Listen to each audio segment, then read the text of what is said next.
think we're at the meeting start time, and it looks like we still may be recording in progress. Folks to join us possibly.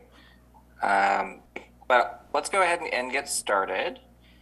So we just have one item on the agenda tonight, and that is a presentation from Community Services, Park and Recreation, a year in review, similar to the fashion that CED did for us previously. Now it's on to Parks and Recs. So I will turn it over to Kelly Beamer. Great, thank you, Council President McGurven and council members. Let me start by sharing my screen.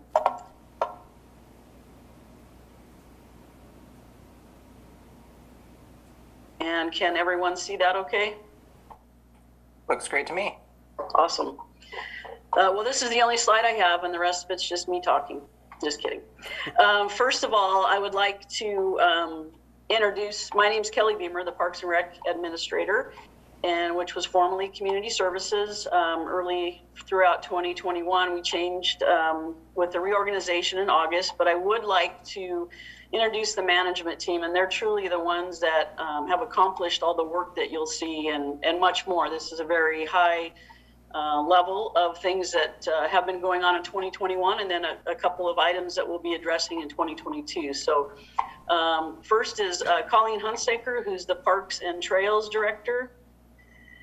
Then we've got Elizabeth Stewart there is our museum manager. I can't see everybody on the screen. We have Erica Schmitz, who is the Parks Planning and Natural Resources Director. And then we also have Carrie Nass, who is our Recreation Director. Good evening.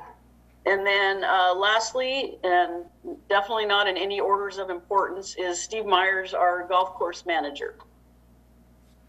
So again, this team is truly the ones that have done all of this work. And I am going to be going through this fairly quickly so that we have some time for council to ask questions at the end if they'd like.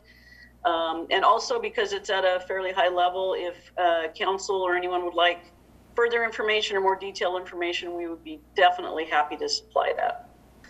So currently our department now has these 5 divisions, which is whom we just introduced as far as the management team. And as I mentioned, reorg happened in August of last year.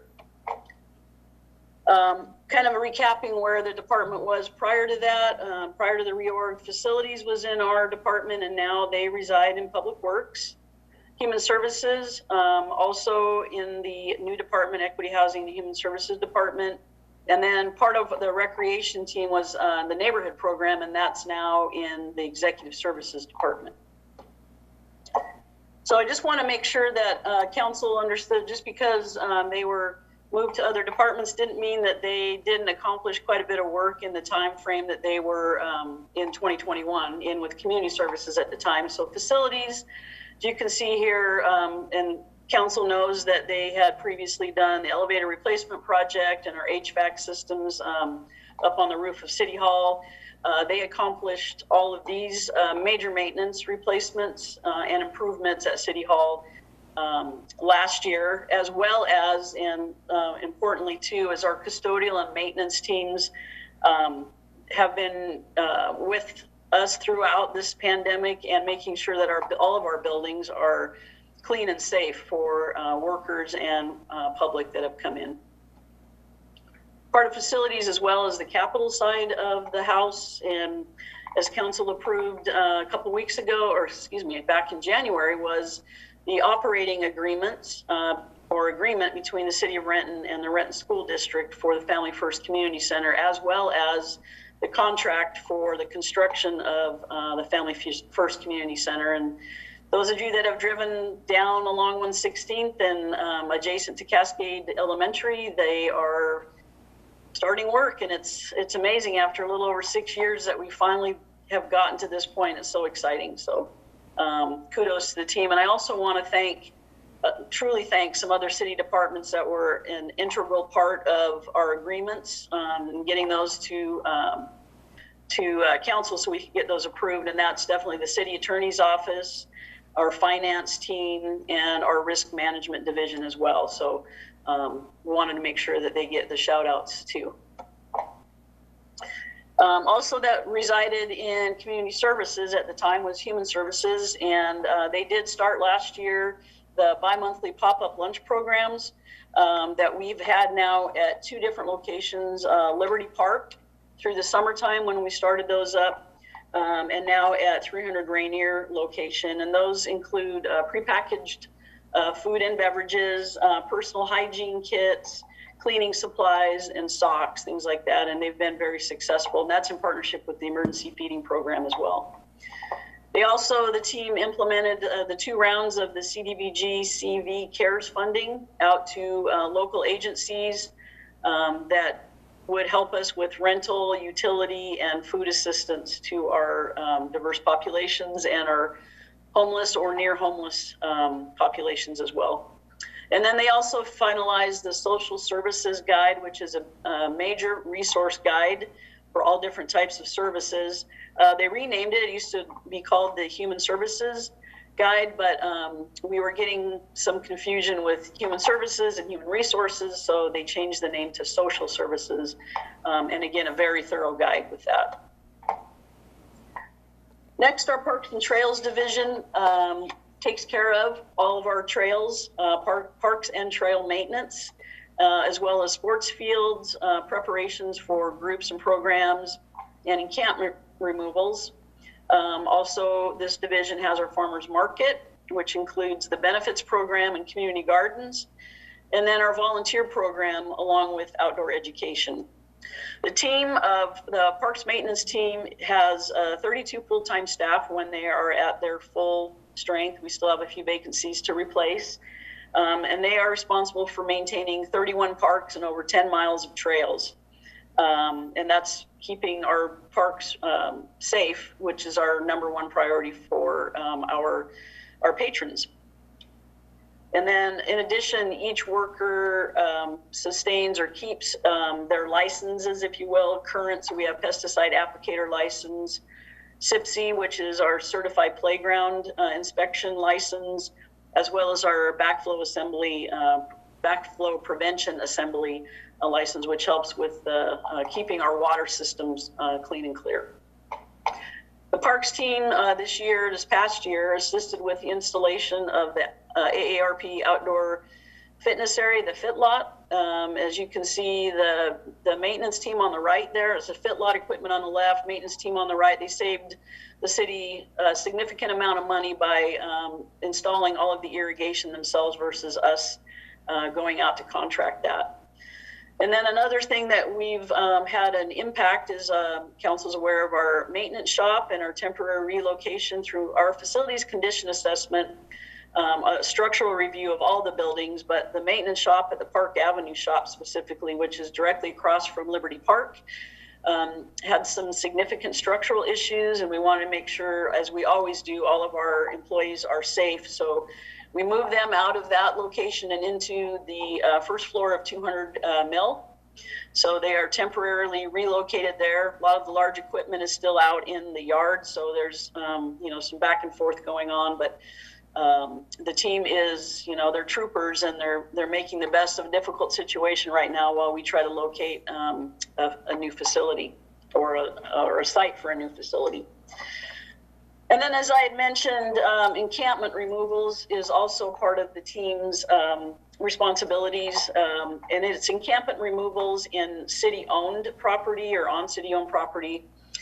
We have to follow a specific policy as far as how we address these, and again, we are consistent with, especially now, making sure that we have there's 2-person patrols that go out. We never want to send anybody out by themselves to locate and coordinate the cleanups. We typically go out with police as well, unless we know the areas are vacant, and then our teams will go out and post them per our city policy.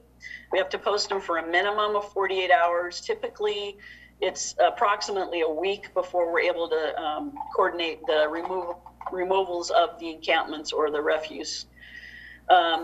Again, they're either already vacated camps, or they're posing a possible health risk, or they're receiving multiple complaints about areas in and among our city that we maybe need to address. We're not actively out. They're trying to get people out of the encampments, although, we want people to have safe places to go, but we're not trying to go out and force people out at this point. Again, like I said, unless it's a possible health risk or we're continuing to receive multiple complaints. We do, when we post the encampments, there's literally a packet of information that goes along with that. So we have the new social services guide. We have information that can connect people with services, phone numbers, things like that, that they can, if they would like to start working their way out of homelessness or need services of any kind, then we want to make sure that we provide that to the individuals. So I mentioned that Parks takes care of the city-owned property. Anything on privately owned property is managed by Community and Economic Development's code enforcement team, and private property owners, including WSDOT and including BNSF.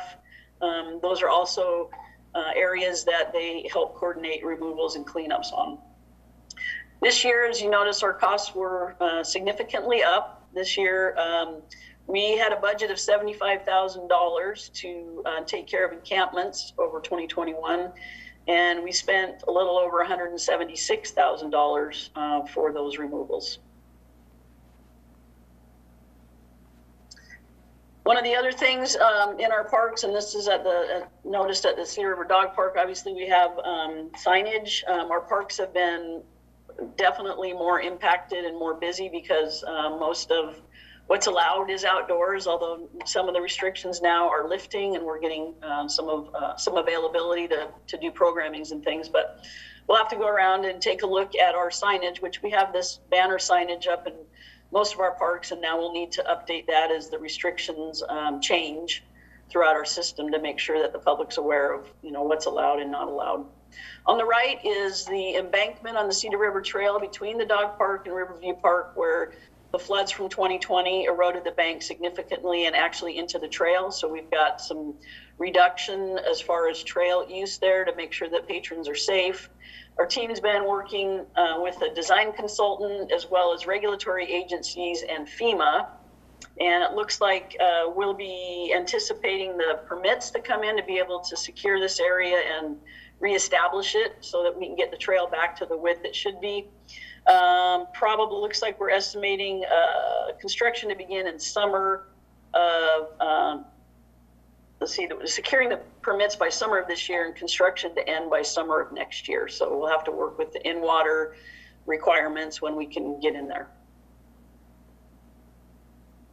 Farmers Market, you can see here, sales up by almost 50% over 2020. The SNAP benefit, SNAP is the Supplemental Nutrition Assistance Program. That's been up as well.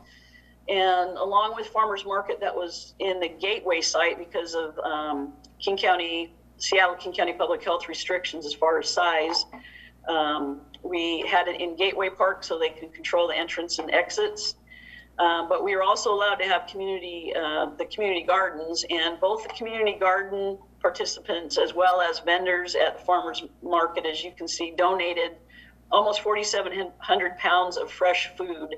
And that went to our senior center and also to our senior lunch program and also to our food banks, which is a record over previous years. It's pretty amazing.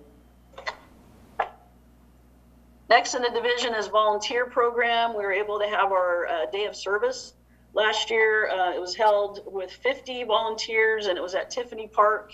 We also beautified Rolling Hills and Victoria Hills neighborhoods, along with the volunteers. Teresa Nishi, the coordinator, and her team worked with risk management and has established the new safety protocols for the volunteer programs so that we follow those and make sure that our forms are up to date and everything. They were able to have 28 volunteer projects this year, which is great. We continue to try to engage the community. Obviously, the number of participants were much lower, but we still were able to have those. And we also coordinated in partnership with KCLS, the story walks, which were both at the Sunset Park, the new Sunset Park, and at Liberty Park. Also of great importance, and I think of interest to the council, the volunteer appreciation will be happening this year, April 27th. It's another drive-through event at the Renton Community Center. Those of you that were able to participate last year knew how successful and how much fun everyone had enjoying that. We'll have live music. We'll be sending out a save the date with that here shortly. And then a Zoom event as similar to last year will follow at 7:15. So we'll be able to recognize the volunteers that have helped us throughout the city, not just in our department. And then, like we said, coming up for 2022 is definitely securing a new location for the maintenance facility. We're anticipating returning the farmers market to the piazza this year, which will be great. And then also establishing a new track trail program, which is an outdoor education program that was, we established the first one in Washington. This next one will be going up at Heritage Park, and the current one is at Cedar River Trail Park. Parks planning and natural resources, you can see, is the acquisition and development of our capital projects, if you will, major maintenance throughout our system, acquiring lands such as the May Creek corridor areas where we have a soft surface trail and now a south side that will be hopefully constructing towards the end of this year, and then our urban forestry program. One of the big things that this division does, not that our other divisions don't as well, but they are laser focused on grants. And you will see that in some of the projects coming up of the grants that they've been able to acquire to help stretch our dollars. So accomplishments, as you saw on the last page, let me go back one page, that Sunset Park and that helix structures are the first in our state. And definitely extremely popular and voted most thrilling for kids by the Seattle Times. And they put a little caveat, probably most scary for parents, but it's extremely safe. We have to go through all of the safety protocols and everything, but everything's, like I said, most popular. It's got the poured in place soft surfacing underneath it, rubberized surfacing. So extremely popular. These next ones, Sunset Park, again, was funded in large part by federal and state grants. So just kind of referring back to the amount of grants the team gets. That top picture on the left is the Cedar River Trestle Bridge, which needed major abutment renovation repairs, as well as some other structural repairs. And this is along, would be just, I guess, south of Riverview Park, right next to Maplewood Roadside Park. The Cedar River Trail is a regional corridor through our city, so very important that we made sure that the structural repairs were completed.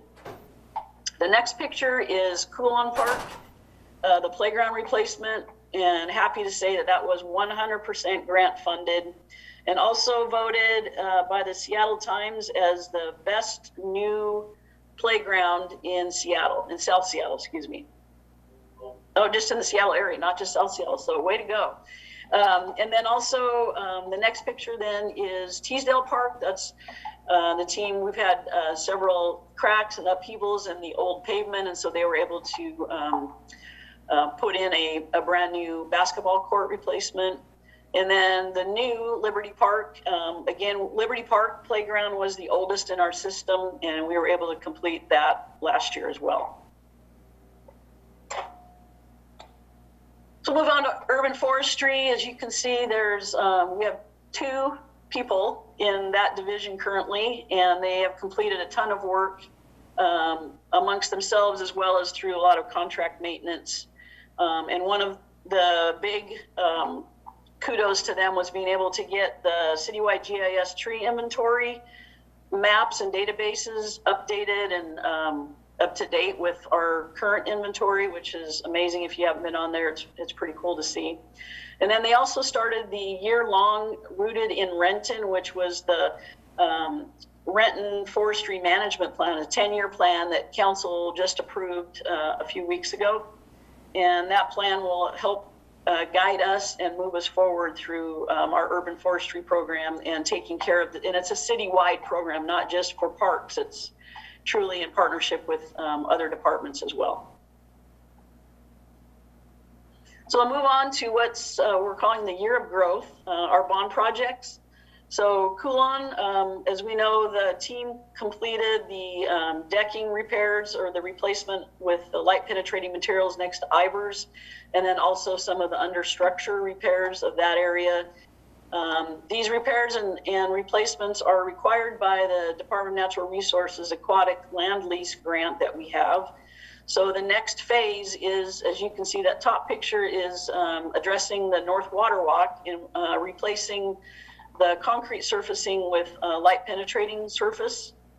And then through our structural analysis that we get about every 3 to 5 years, noted that our piles that support that walk need to be renovated a little bit. So we have 99 piles that will be wrapped to help support that project.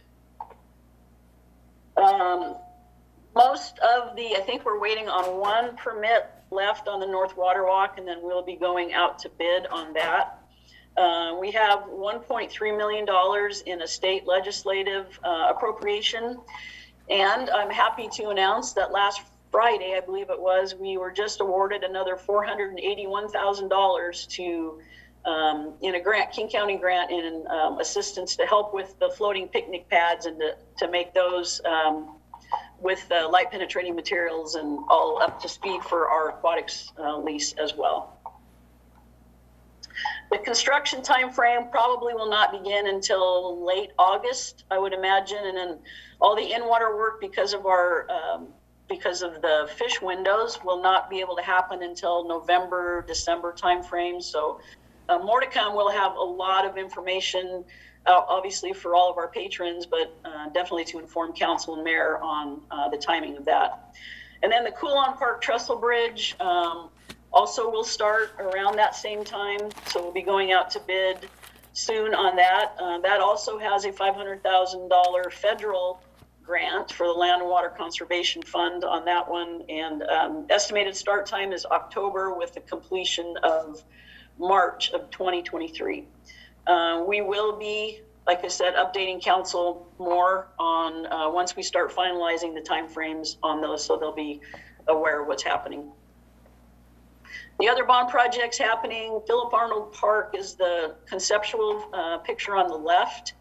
That is an 11-acre park that is 55 years old and needs a lot of loving care, which we'll be addressing with our bond money as well as some grant funding as well. That park will be going out to bid probably mid-April-ish timeframe with the estimated start time of construction in the May, maybe early June timeframe, and then going through spring of next year. We'd like to get that opened up in the summertime because it's a highly programmed park, and so we don't want to interrupt that use too much. We have a loop trail system, new basketball court, moving the playground from the back of the park towards the front of the park with 2 picnic shelter areas, and then one of the major things is updating the ADA accessibility from the parking lot into that park. And then the next park, the conceptual on the right, is Kiwanis Park. That is out to bid right now. So we estimate the construction to start probably mid to late spring on that once we go through all of our bidding process. Again, another loop trail system. It is also a 55-year-old park. So we'll be updating loop trail system, new basketball court. One of the really cool things is we'll have a synthetic turf infield in the baseball field. It's our first synthetic turf in our system, so we're pretty excited about that. And then new playground in a parent plaza as well. As you can see on the right of that picture where the Union Avenue, if you've been along there right now, the only way you can access is by stairs. So we'll have full ADA accessibility as well as frontage improvements along that. Then capital projects that are already, I believe, out to bid if we don't already have a selection. Cascade Park, we're going to be bringing forward to council for approval here shortly for the contract.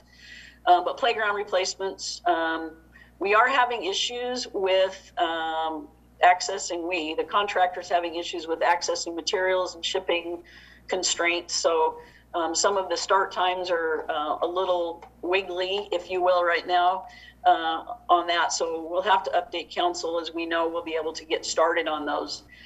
For Kennydale specifically, Kennydale Beach Park, if we're not able to complete that project by Memorial Day, we will postpone it until after Labor Day, so we're not closing that park down through the summertime. So we've already talked to the team about that and make sure that hopefully we can get the materials and get that in. And you can see the shade structures, which has been in our parks plan. That was one of the things that have been asked for the beach parks, specifically Kennydale Beach, is getting shade structures.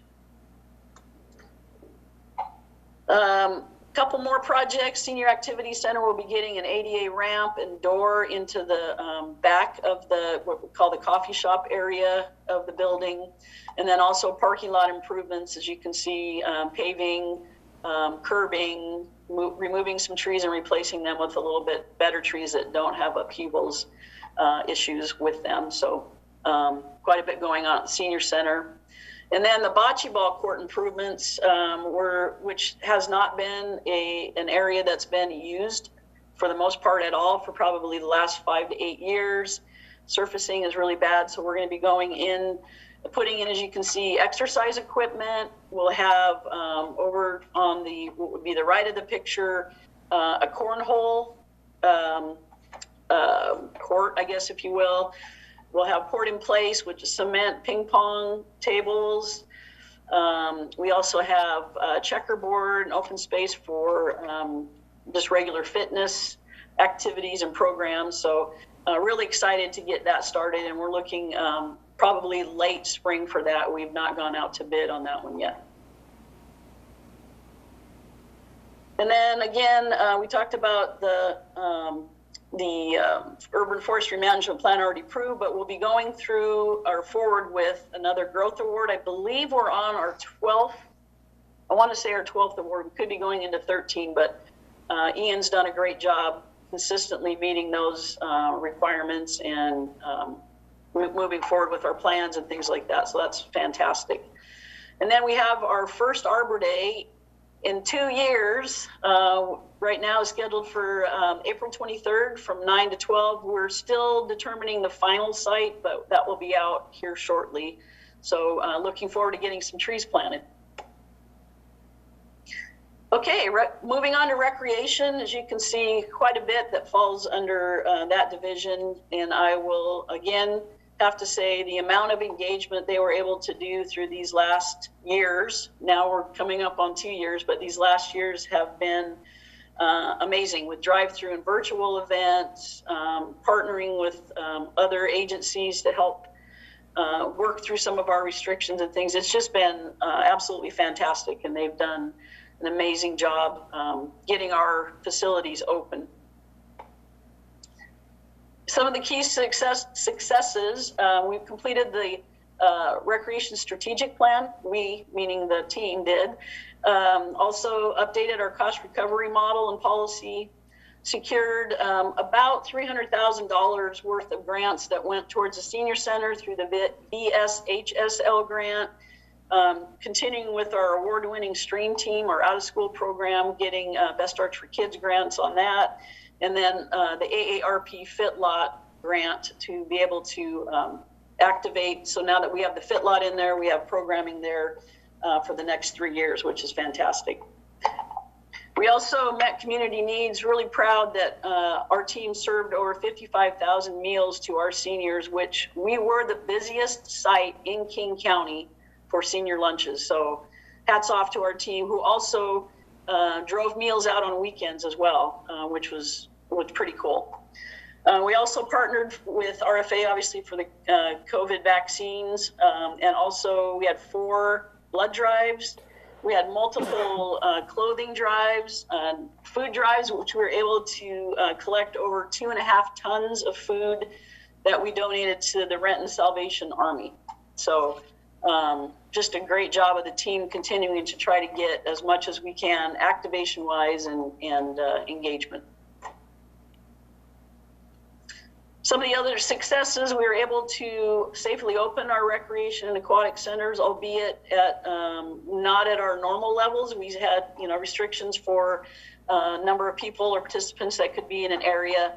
And they were able to do that. They worked with our risk management team and Seattle King County Public Health as well, establishing the electronic check-in, check-out for COVID, vaccine verifications and the screening questionnaire and all those kind of things. So pretty amazing. We had, with the restricted times and the issues that we had filling our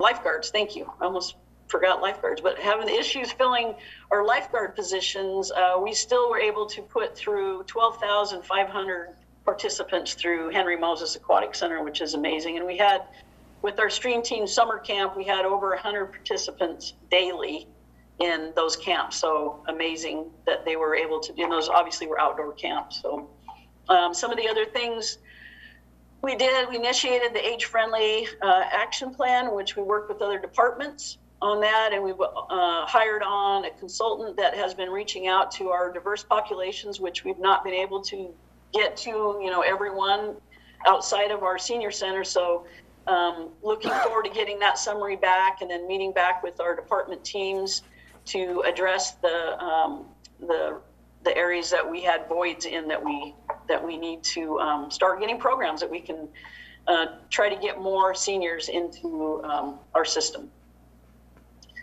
We also, there's quite a bit done at the community center as well. We updated our fitness area so it was more ADA accessible. So we've added some equipment and moved equipment so there's better movement in and around those areas.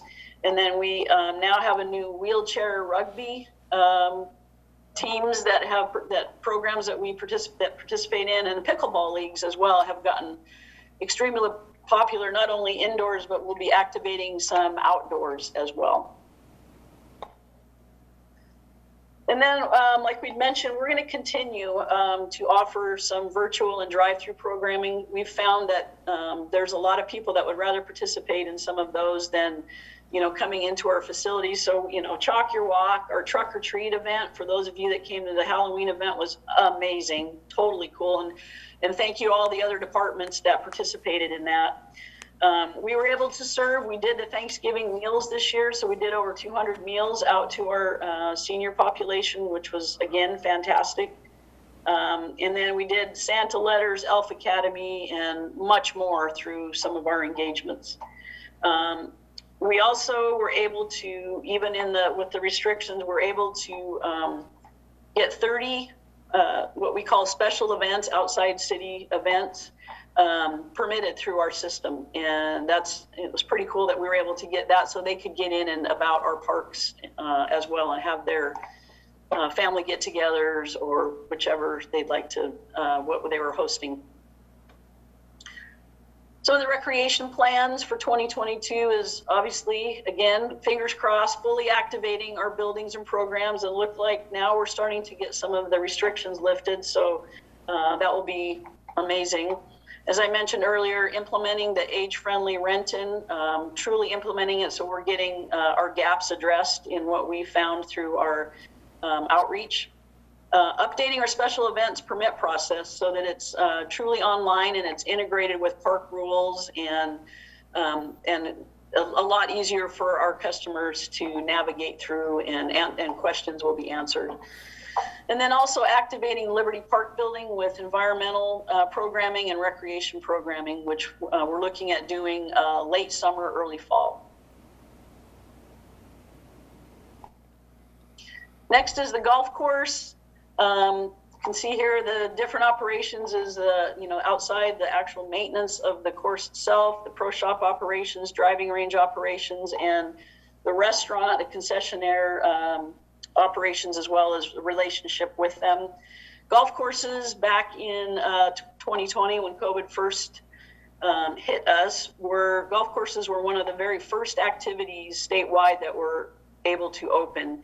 And proud to say that team worked with our risk management and King County Public Health to establish protocols so that they could operate safely and keep not only our staff safe, but our patrons safe as well. And right now, I will say that our golf course this is as busy as I've seen it in the last 20 years. And it's amazing because they've got some times that have been restricted as far as, when they can, amount of staff they have to keep it open. The golf course is open 7 days a week. And it's daylight to dark, sometimes after dark with the driving range. So it's definitely a busy facility. The team was able to get online booking, which is fantastic. So now customers don't have to just call in the pro shop. They're able to do their own booking. We added the electronic flyover that is in our website and different hole descriptions so that it's updated and looks much newer than the 1970s version that I think was in there prior. But it does look fantastic. And I will tell you that, again, as busy as they were, they did 56,000 rounds of golf last year. That doesn't include the number of customers that have gone through the driving range, which was the second highest revenue generator for the golf course. They also exceeded their revenue budget by nearly $350,000. So they did an extremely great job. We're also replacing an aging cart fleet that is about 8 years old. We typically try to do it around a 6-year time frame. Fortunately, council approved the purchase of them. We have gone down that process. They were supposed to be to the golf course last June, but again, because of materials and shipping issues, we're keeping our fingers crossed that we'll be looking at late April time frame to get those carts in. So can't wait for that. Some of the accomplishments, we've updated lighting. The significant lighting is LED lighting in the driving range, which is the picture on the right, so way more efficient lighting. They also updated the parking lot lighting with LED lighting, much more brighter, much better coverage, and again, much more efficient. And then did some other significant repairs within the driving range. Again, like I mentioned, that is our number 2 revenue generator, so we want to make sure we're keeping that up to date. The main project coming up this year is the replacement of the driving range perimeter netting. It's a pretty significant project. It is out to bid right now, so we're waiting to see what we get back. The nets that are there, most netting will last about 10 years, and we are on year 13-ish, a little over 13. They have seen much better days. So we definitely need to get the netting up, and obviously it's safety related as well. But like I said, that's out to bid right now. And then they're also upgrading because it's a electronic system for ball dispensing. They're upgrading the dispensing of those with the new system as well. The Renton History Museum. All those, raise your hand, have been to the Renton History Museum. It is, if you haven't been there, oh my gosh, it changes all the time. So don't blink because they'll be going through new exhibits. Definitely, as you can see, very small, but extremely enthusiastic and masked team right there. They do a great job. They, taking care of all the exhibits, like I talked about, programming, doing research. They get a lot of calls from people that have ideas or just want to know information. So they spend a lot of time, making sure we're addressing our public needs. And then extensive material collection and vetting through that and making sure that we're storing that appropriately as well. The museum opened in March of 2021 and kind of opened and then had to close down a little bit and then came back and opened again. And they've established, like all of our other buildings, the COVID protocols. You can see here the Facing the Inferno was with the University of Idaho, the exhibit of about the wildfires.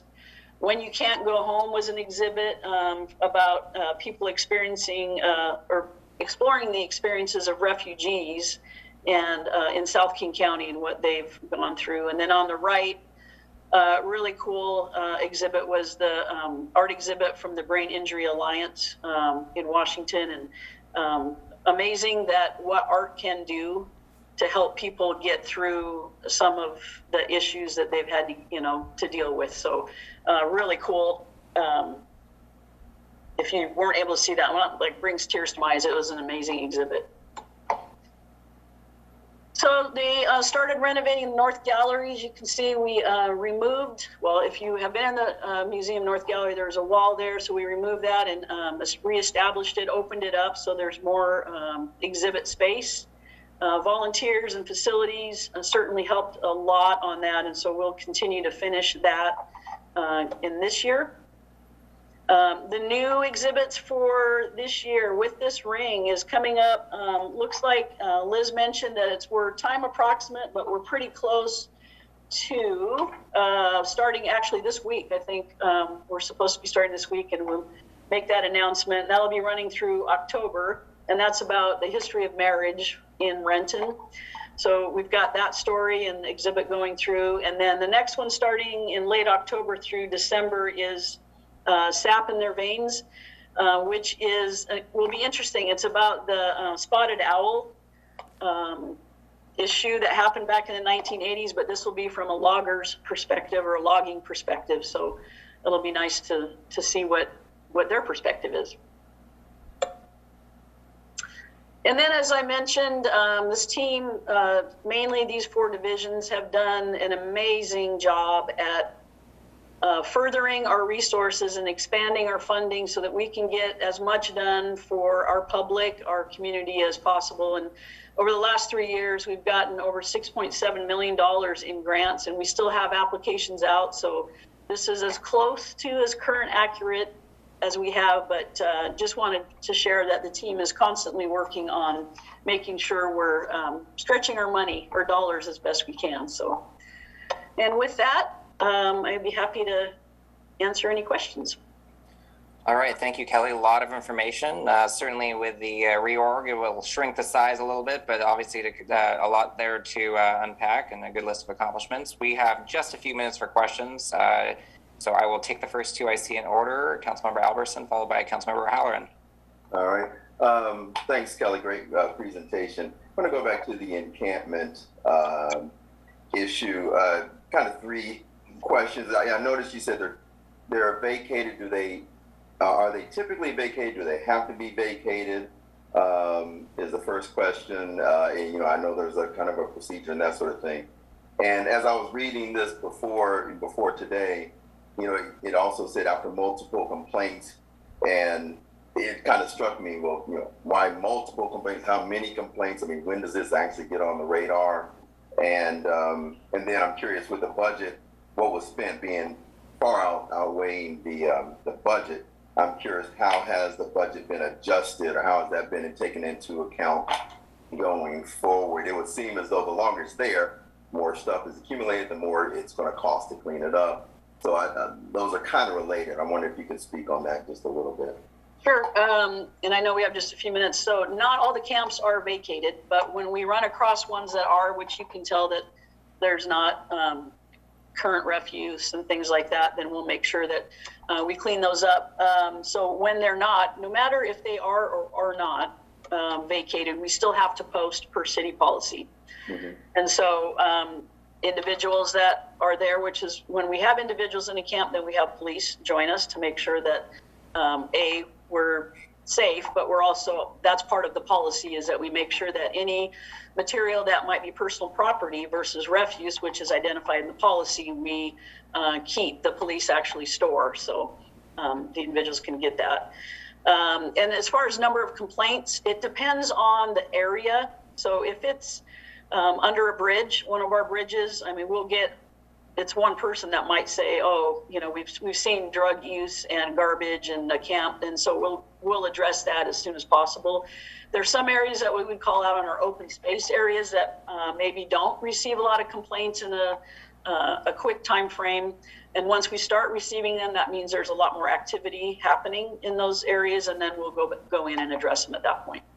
And then as far as budget, I'm hoping I'm getting all your questions. As far as budget, we obviously with some of our staff savings, because we didn't have our staff positions filled, and just through budget savings, just because we weren't fully operational, if you will, at that point, that it comes through our existing budget. We will address it when we move forward with the 23-24 budget as well. Okay. Thank you. You covered everything. Appreciate it. All right, thank you, Councilmember. So we always have multi-layered questions. So Councilmember Halloran. Hi, just going forward, thank you, Kelly, and your entire team there. Just a fantastic effort on behalf of our citizens. Going forward, large-scale events returning to Renton, for example, 4th of July, what's the outlook for that? Yes, thank you. We will be doing what we would anticipate as large-scale events. It does not mean that they will look the exact same. We're evaluating everything depending on where we're at with any potential restrictions or staffing, because we use other departments in a lot of like 4th of July and things like that. So we're working through those right now. River Days is being reformatted, if you will. So we'll be bringing some information forward to council as well, so that we're able to, we still want to have big celebrations as we're allowed, and we are still planning them as best we can through the current merry-go-round that we're on. Does that answer your question? I mean, we still anticipate going back to some of those. Like I said, they might not look the exact same. Right. Thank you very much. All right, Councilmember Perez. Thank you. Very quick. I just wanted to thank you, Kelly, and all your staff.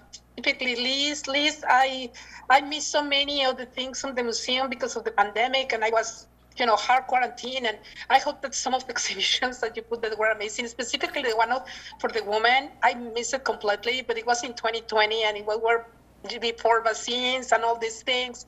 I know that you guys have worked very hard during this time, but I hope that I have the opportunity to see some of these wonderful exhibits that you guys put in 2020 that obviously get overshadowed because we were in the middle of the pandemic. Once again, thank you very much for all the work from you and your staff. Thank you very much. And yes, we are excited to get back to doing some of our celebrations. So. Right, I don't see any additional hands raised. I want to make sure we have probably time for a quick question or two more, or the other option is if you have more questions, obviously you can ask them offline. And we don't actually have anything scheduled for our next cow if we really have, but I'm not seeing the urgency of hands raised, so I feel like we can probably wrap this up tonight. I'll ask one quick question before we adjourn, and that was, you talked a little bit about on energy efficiency, which I like seeing on the lights and whatnot. I know there was a bill under consideration in the legislature this year that would have required by 2025, I think, zero emission outdoor power equipment. Knowing that the writing's on the wall on that, do we have a plan in place to move that direction in line with our sustainability goals for the city when knowing that that's going to be a reality? I know it's hard to predict a little bit because of the technology is there and maybe not there all the way, but is that something we're working towards and have a plan for? Yes, it's actually something that our team's brought up and we've discussed. To your point, there are requirements, but there's a lot of equipment that we would need, and I would imagine potentially Public Works as well, that the technology's not there and we don't have that yet. So we'll have to see how that bill kind of works itself out in timeframes as far as types of equipment. But as we start working through fleet purchases and equipment purchases, that will be the direction that if that's the exact way we need to go, and then we'll be following that. But we're definitely aware of it and concerned about the technology because there's still a lot of equipment we need to operate that isn't out there yet. Thank you, Kelly, and thank you to the whole team. Appreciate you being here to share the accomplishments and give us a little look ahead. I think the question I didn't get to ask, we'll just leave it hanging as far as what Henry Moses is going to look like this summer, but I guess that's a wait and see. So thank you all. If there's nothing further, we'll go ahead and adjourn and reconvene as a full council at 7 p.m. Thank you so much. Thank you.